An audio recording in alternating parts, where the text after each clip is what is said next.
নমস্কার দর্শক বন্ধু, আমি জ্যোতিষ সম্রাট শ্রী শক্তি। আজকে আমি বলবো যাদের রাহু খারাপ আছে হাতে এবং জন্ম ছকে, যাদের রাহু গ্রহ খারাপ থাকে, রাহু গ্রহ খারাপ থাকলে তাদের জন্য দেখা যাবে নানা রকম উটকো ঝুট ঝামেলা, নানান রকম বিড়ম্বনা, পারিবারিক অশান্তি না যা হয়।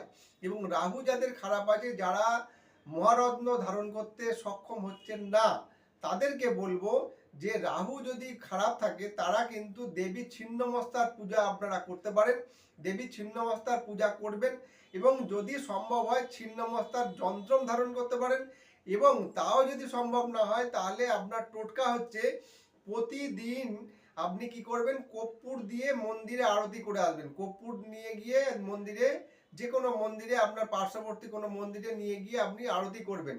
এবং কর্পূর দিয়ে আরতি করার পরে তার যে আপনার এই কালো যে মানে মাইয়াটা উঠবে, সেইটা দিয়ে কিন্তু আপনি তিলক ধারণ করবেন কপালে, ঠিক আছে? কর্পূরের যে কালো ছাই বেরোবে, ভূষ হবে, সেইটা দিয়ে কিন্তু আপনি মানে তিলক ধারণ করবেন। প্রত্যেক দিন কর্পূর দিয়ে কিন্তু আপনি মন্দিরে আরতি করার চেষ্টা করুন, তাহলে দেখবেন যে আপনার রাহুর যে কুপ্রভাব সেটা কিন্তু কেটে যাবে। নমস্কার দর্শক বন্ধু, আমার এই চ্যানেলটা আপনারা দেখুন এবং ভালো লাগলে সাবস্ক্রাইব করুন, শেয়ার করার চেষ্টা করুন, লাইক করুন।